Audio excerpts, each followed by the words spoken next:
Good morning mga sangkay. Ang ating breakfast today ay ginataang mais. Pero ang gamit nating mais ay Jolly Cream of Corn. Ayan. Sweet siya. May lasa na siya. Malinamnam.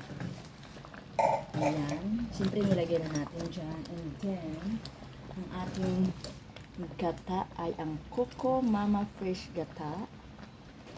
Para ka na rin bumili ng niyog sa palengke. Ayan. Try nyo.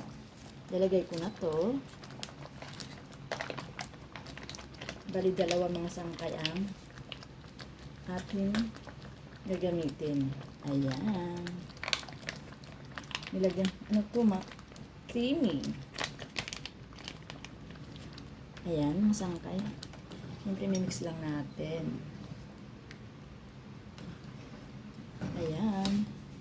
May ginataang mais is done. Ayan. Done na siya. Kunting kulo na lang yan. Ayos na. Ayan. Ayan, ma-creamy, maano, charan. Yummy, yummy. Try nyo na rin. Thank you for watching.